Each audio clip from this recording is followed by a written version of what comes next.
kita akan merenungkan firman Tuhan di dalam merayakan hari turunnya Roh Kudus Pantekosta. Namun sebelumnya mari kita berdoa. Tuhan, pada saat ini kami mengucap syukur karena kami boleh melihat kembali firman-Mu untuk kami renungkan. Berbicara kepada kami Tuhan, sebab kami siap mendengar. Dalam nama Tuhan Yesus, amin. Seorang guru menanyakan seorang anak lelaki, muridnya, dengan pertanyaan ini.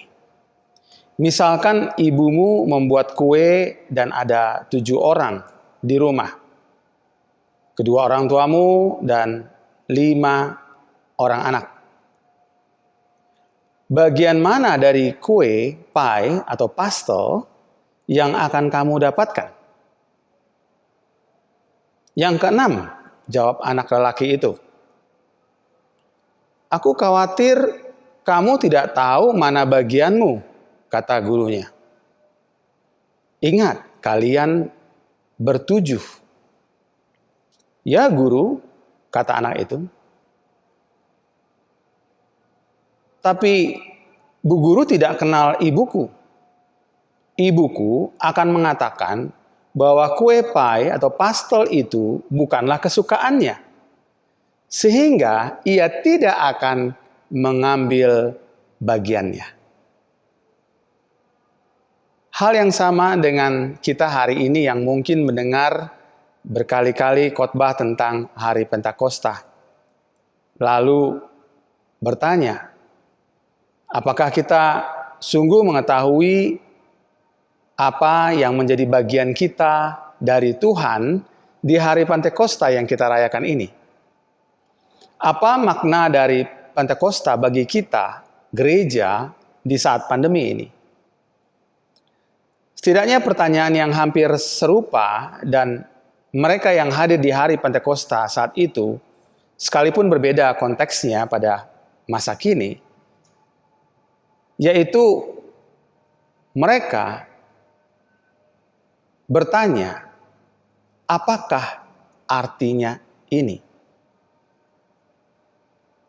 Apakah arti ataupun makna Pentakosta bagi kita saat ini?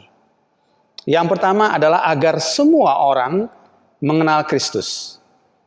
Entah kenapa, ketika kita membaca teks ini sering kita lupa bahwa pekerjaan rohnya dimaksudkan untuk tiap orang yang hadir di sana, maupun kita di sini dan kini. Agar mengenal dan percaya pada Yesus baik melalui firman-Nya, rohnya, maupun pekerjaan Kristus itu sendiri. Mengenal Yesus melalui firman-Nya. Kita diajak dan diperlihatkan melalui teks yang kita telah baca, bahwa tidak ada peristiwa dalam Alkitab berkaitan dengan Kristus dan rohnya yang tidak lebih dulu dinubuatkan oleh para nabi. Ini cara Tuhan memperlihatkan karyanya melalui setiap perkataannya. Salah satu kesalahan terbesar manusia adalah mencari perkataan dari dirinya sendiri. Menghipnotis dirinya sendiri. Dan perkataan orang lain tanpa bukti yang dinyatakan atau disaksikan oleh para saksi. Bacaan kita memperlihatkan saksi itu di Yerusalem saat banyak orang berkumpul. Bukan itu saja, kisah ini menjelaskan bahwa ini bukan kisah penemuan, an invention, yang saat ini baru ditemukan. Peristiwa ini adalah sesuatu yang sudah dituliskan sebelumnya. Mereka yang bertanya apakah artinya ini memerlukan penjelasan bahwa firman Tuhan bukanlah firman Tuhan yang diinspirasikan jika itu tidak terjadi. Dan bahkan sebelumnya peristiwa itu terjadi, itu sudah dituliskan. Fakta itu didukung oleh pernyataan Daud yang mengatakan sendiri tentang keturunannya yang disebut oleh Daud sebagai tuannya. Daud yang menyatakan kebangkitan Kristus dan kuasa yang dimiliki Yesus di bumi maupun di surga melalui tulisannya. Demikianlah perkataan Allah melalui pemazmur Daud juga tentang kuasa Yesus yang berasal dari Allah. Duduklah di sebelah kananku sampai kubuat musuh-musuhmu menjadi tumpuan kakimu. Kemudian Yesus sendiri mengatakan di Lukas 24 ayat 44. Inilah perkataanku yang telah kukatakan kepadamu ketika aku masih bersama-sama dengan kamu. Ya ini bahwa harus digenapi semua yang ada tertulis tentang aku dalam kitab Taurat Musa dan kitab nabi-nabi dan kitab Mazmur. Kita bisa bayangkan sejenak betapa tujuan dari firman-Nya itu dijelaskan sedemikian rupa agar Kristus diberitakan dan semua orang mengenal Yesus. Ya, mengenal Yesus sebagai Mesias Isa Al-Masih yang diurapi sebagai Raja yang berkuasa. Pekerjaan Roh-Nya dimaksudkan untuk tiap orang yang hadir di sana, maupun kita kini dan di sini agar mengenal dan percaya pada Yesus melalui firman-Nya dan juga melalui pekerjaan Roh itu sendiri. Bagian dari bacaan kita memang memperlihatkan tentang pekerjaan Roh Kudus, pencurahan Roh Kudus ke atas semua manusia, berita yang mencengangkan kita saat ini. Itu seharusnya bukan saja terfokus pada lidah-lidah api di atas kepala para murid dan berbagai bahasa yang dimengerti oleh berbagai budaya dan bangsa saat itu, namun pada kita semua dalam penyataannya melalui nubuat, penglihatan, mimpi, mukjizat, dan tanda-tanda di langit dan di bumi. Semua ini terjadi untuk satu hal, yaitu agar semua orang mengenal Yesus melalui pekerjaan Roh-Nya. Kita dan gereja-gereja mudah teralihkan dengan banyak karunia atau ajaran yang dianggap paling benar atau sikap yang bijaksana, lalu menarik orang untuk menjadikan gerejanya sendiri sebagai pusat bagi orang-orang percaya, atau kemudian dipusatkan pada pemberita Injil atau pekabar Injil itu sendiri. Saksi itu sendiri, bukan Yesus. Pekerjaan Roh Kudus dijelaskan kepada kita itu tanpa sekat-sekat, tanpa tembok pemisah, usia, dan perbedaan gender. Apalagi hanya soal denominasi dan aliran gereja, dan terlebih di tengah pandemi ini. Sebagaimana Yesus membuka pikiran para murid sehingga mereka mengerti kitab suci, demikian juga Roh Kudus yang mengajarkan apa yang Yesus telah ajarkan kepada para murid melalui firman-Nya. Hal ini pun terjadi pada kita melalui pekerjaan Roh Kudus-Nya. Roh Kudus yang memenuhi para rasul dan kita agar percaya dan turut membawa berita tentang Mesias yang harus menderita dan bangkit dari antara orang mati pada hari yang ketiga. Dan dalam namanya berita tentang pertobatan dan pengampunan dosa harus disampaikan kepada segala bangsa. Semua itu sesuai dengan apa yang dijanjikan oleh Bapa. Kita melihat koneksivitas atau hubungan antara apa yang dijanjikan Bapa dengan firman, Roh-Nya, dan pekerjaan Yesus di dunia yang saling terkait satu dengan yang lainnya. Pekerjaan Roh-Nya dimaksudkan untuk tiap orang yang hadir di sana, maupun kita kini dan di sini, agar mengenal dan percaya pada Yesus melalui firman-Nya, melalui pekerjaan Roh-Nya, dan melalui pekerjaan Yesus ketika Ia berinkarnasi, menjelma menjadi manusia. Dalam Yohanes 14 ayat 11 dinyatakan, percayalah kepadaku bahwa aku di dalam Bapa dan Bapa di dalam aku. Atau setidaknya percayalah karena pekerjaan-pekerjaan itu sendiri. Hal tentang mengenal Yesus melalui pekerjaannya dapat kita lihat dari bacaan kita tentang bagaimana penekanan tentang Daud yang mati dan dikubur sementara Yesus mati namun dibangkitkan. Pertentangan ini menyiratkan bagi kita betapa hidup kita ini fana dan memerlukan Yesus. Daud, seorang raja, memiliki banyak hal, baik materi maupun kemampuan dalam seni, musik, puisi, pemerintahan, sampai seni berperang. Orang yang dikagumi dan dekat dengan Tuhan, namun ia pun mati. Bandingkan dengan Yesus. Ayat 22-23, Yesus telah disalibkan. Dan ayat 32, Yesus inilah yang dibangkitkan Allah. Peristiwa ini menekankan bahwa ia bukan saja bangkit, namun kebangkitannya itu menandakan kuasanya di atas segalanya.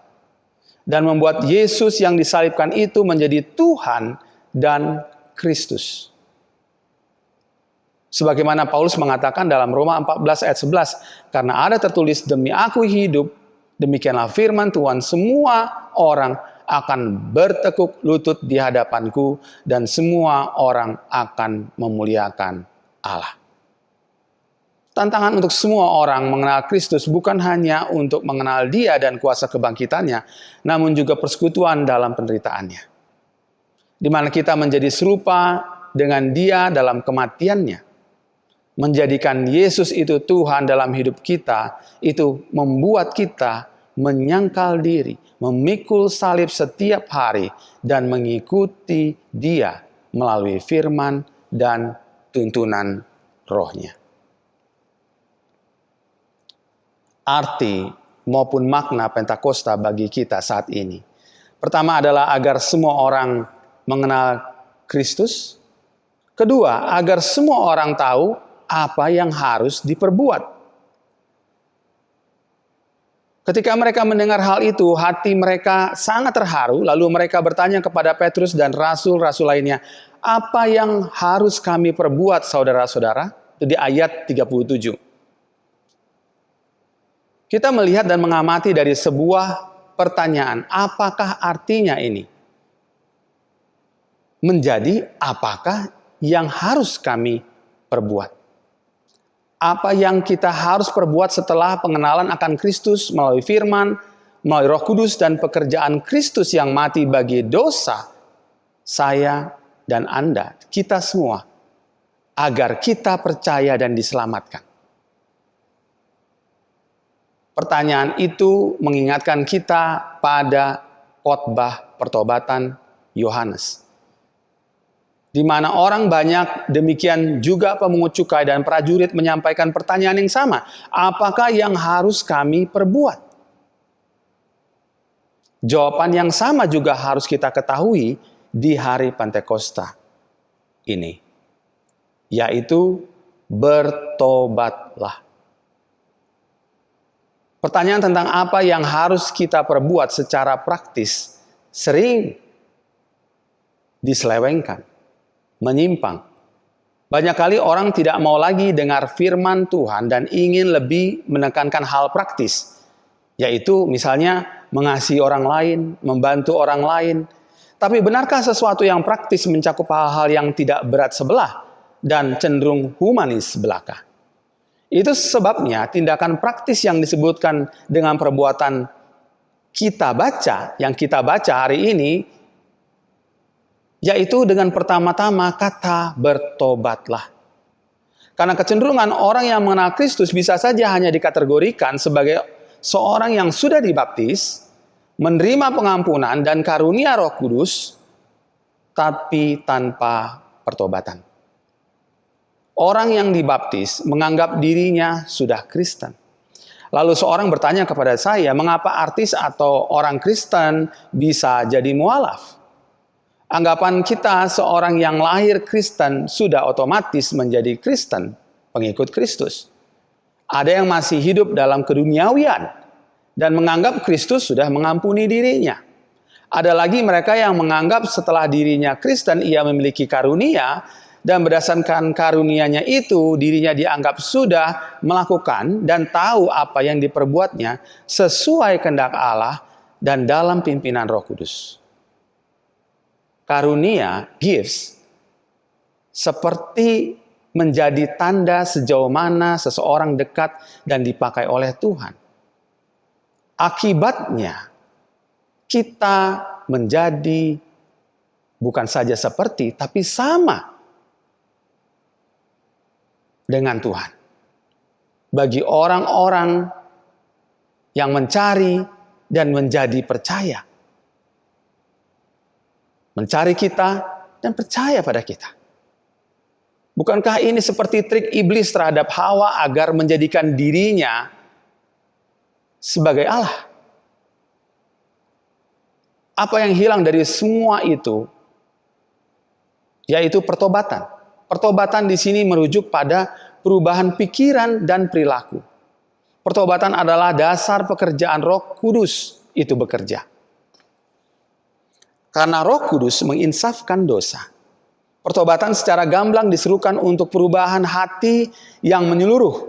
Sebuah wajah rohani telah menjadi hal yang penting saat kita atau mereka yang di luar sana gagal mengenali pembebas yang diutus Tuhan, yaitu Yesus. Dan agar kita tetap menikmati pembebasan yang telah Ia menangkan untuk kita semua. Dan sekarang Ia menawarkannya dari tempat di mana Ia dimuliakan. Pengalaman dengan Roh Kudus merupakan pengalaman yang membawa kita dalam kerendahan karena pertobatan. Kasih, sukacita, dan damai sejahtera karena pengampunan. Dan hidup yang selalu mau memuliakan Tuhan karena kita menerima karunia Roh Kudus.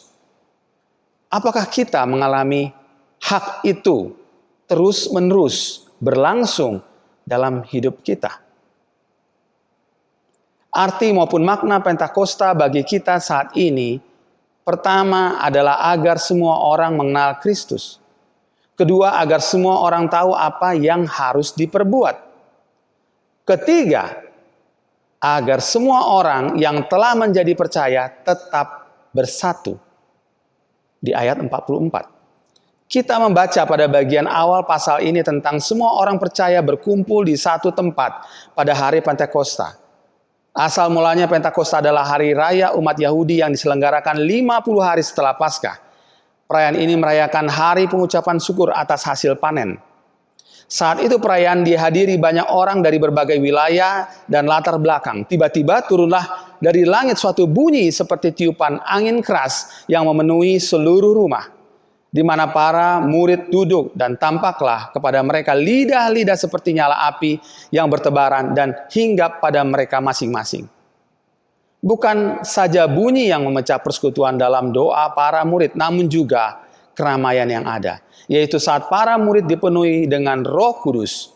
Lalu mereka mulai berkata-kata dalam bahasa-bahasa lain, seperti yang diberikan oleh Roh Kudus itu kepada mereka untuk mengatakannya. Apakah tujuan Allah dengan membuat kedatangan Roh Kudus itu begitu dramatis? Ketika kita melihat peristiwa Pentakosta, hari peristiwa Babel, saat Tuhan mengacaukan bahasa, maka kita dapat melihat tujuan Tuhan di dalam peristiwa Pentakosta adalah untuk menyatukan kembali setiap bangsa dengan atau melalui percaya kepada Dia. Kalau kita membandingkan ketika peristiwa ini terjadi di ayat 1-4 dengan ayat 44 sampai ayat 47, maka ada hal yang bersifat sementara dan terjadi saat itu. Namun ada juga yang bersifat tetap. Ini ditegaskan dalam kalimat di ayat 44 yang bersifat tetap tadi, yang menyatakan semua orang yang telah menjadi percaya tetap bersatu. Dalam Yohanes 20 ayat 21, dalam doanya Yesus mengatakan, dan bukan untuk mereka ini saja aku berdoa, tetapi juga untuk orang-orang yang percaya kepadaku oleh pemberitaan mereka, supaya mereka semua menjadi satu. Sama seperti engkau ya Bapa di dalam aku dan aku di dalam engkau, agar mereka juga di dalam kita, supaya dunia percaya bahwa engkaulah yang telah mengutus aku. Kita melihat bahwa memang peristiwa ini merupakan langkah awal kesatuan yang diinginkan Tuhan Yesus. Bahkan kesatuan kita sebagai orang percaya akan membawa dunia percaya pada Yesus yang diutus untuk menyelamatkan manusia dari keberdosaan mereka. Sayang sekali jika teks Yohanes ini seringkali diangkat hanya sebatas doa. Sesungguhnya teks ini menyatakan tentang iman yang membawa kita menjadi saksi. Menjadi saksi. Lalu perhatikan, ini doa Yesus. Bukan doa kita. Jika Yesus berdoa dan kita berdoa, lalu siapa yang menjadi saksi? Jika Yesus berdoa lalu kita berdoa, lalu siapa yang turut mengupayakan kesatuan? Efesus 4 ayat 3 mengatakan, dan berusahalah memelihara kesatuan roh oleh ikatan damai sejahtera. Kesaksian atau pemberitaan Injil membawa orang untuk percaya, dan karena percaya kita menjadi satu. Hari Pentakosta membawa kita dalam kesatuan. Bacaan kita memperlihatkan mereka yang bertobat saat itu dari berbagai tempat, di wilayah dan latar belakang, namun memiliki kesatuan hati. Lebih lanjut, Paulus mengatakan ada pengharapan yang terkandung dalam panggilan satu Tuhan, satu iman, satu baptisan, satu Allah dan Bapa dari semua, Allah yang di atas semua dan oleh semua dan di dalam semua. Hal terakhir yang perlu kita perhatikan adalah iblis tidak suka kita bersatu. Dia selalu mencoba memecah belah hubungan kita dengan Tuhan dengan kepentingan diri, keraguan, dan akhirnya ketidakpercayaan. Hal yang sama dilakukan dalam hubungan kita dengan sesama, dan kita sering tidak berjaga-jaga ketika si iblis berjalan keliling sama seperti singa yang mengaum-ngaum dan mencari orang yang dapat ditelannya. Cara iblis digambarkan seperti singa memang punya cara tersendiri untuk memangsa kawanan ternak ataupun mangsanya yang sedang berkumpul menjadi satu. Di padang rumput Afrika berkumpul kelompok kerbau yang sedang merumput. Tak jauh dari kumpulan kerbau itu ada sekelompok singa jantan dan betina yang duduk mengintai. Singa itu tahu kekuatan kerbau ada di tanduk dan kebersamaan mereka, kesatuan mereka. Dan kerbau sulit dikalahkan jika mereka bersatu. Tapi mereka bisa dimangsa jika kerbau saling terpisah. Jadi singa jantan mulai memisahkan kelompok kerbau itu. Caranya, satu singa mulai berjalan ke tengah-tengah kerbau, sementara singa yang lainnya siap menyergap. Melihat singa datang, secara otomatis kerbau menyingkir ke kanan dan ke kiri. Sekarang terbentuklah dua kelompok kerbau, bahkan mungkin bisa tiga. Tapi selalu ada satu kerbau yang ketinggalan. Biasanya ini adalah kerbau yang di belakang, lalu diterkam dan terluka. Kerbau yang mungkin sudah tua atau anak kerbau itu. Kelompok singa yang sudah siap menyergap langsung tertuju pada kerbau yang terpisah sendirian itu. Selanjutnya, para singa ini mengelilingi supaya kerbau itu makin jauh terpisah dari kelompoknya. Lalu apakah kerbau yang lain itu tidak tahu ada anggota yang terkepung oleh singa? Mereka tahu dan langsung datang menanduk singa dan temannya pun terbebaskan. Dengan kesetiakawanan ditambah tanduk yang kuat, kelompok kerbau sukses mengalahkan singa. Karena itu kesatuan, karena iman itu begitu penting. Bahkan Petrus yang menggambarkan iblis seperti singa itu mengatakan, lawanlah dia dengan iman yang teguh, sebab kamu tahu bahwa semua saudaramu di seluruh dunia menanggung penderitaan yang sama. Di tengah COVID-19 ini, sebagai umat Tuhan yang percaya, apapun yang terjadi, kita tidak boleh tercerai-berai. Gereja mengupayakan agar ada ibadah yang dibangun dalam keluarga. Jika ibadah keluarga yang merupakan institusi gereja terkecil tidak ada, maka lambat laun perpecahan pun akan terjadi, dimulai di dalam keluarga dan di tengah kesulitan saat ini. Kita bisa bertemu dan saling menyapa dengan jemaat misalnya lewat pertemuan online di waktu yang telah ditentukan. Kita hadir bukan saja untuk bersatu memperhatikan jika ada jemaat yang terdampak. Demikian juga pusat pertolongan, Help Hub dari Gereja All Saints. Gereja saat ini sudah dibentuk dan bisa menolong jemaat lainnya dan juga kebutuhan yang di sekitar kita. Karena apa? Karena kita sebagai orang percaya sedang diingatkan untuk bersatu. Sejak Pantekosta sudah bersatu dan tetap akan bersatu. Saya akan mengakhiri khotbah ini dengan melanjutkan bacaan kita dari Kisah Rasul 2 ayat 44 sampai dengan 47. Dan semua orang yang telah menjadi percaya tetap bersatu. Dan segala kepunyaan mereka adalah kepunyaan bersama, dan selalu ada dari mereka yang menjual harta miliknya, lalu membagi-bagikannya kepada semua orang sesuai dengan keperluan masing-masing. Dengan bertekun dan dengan sehati, mereka berkumpul tiap-tiap hari dalam bait Allah.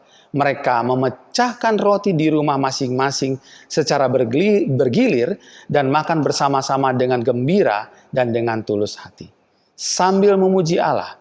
Dan mereka disukai semua orang, dan tiap-tiap hari Tuhan menambah jumlah mereka dengan orang yang diselamatkan.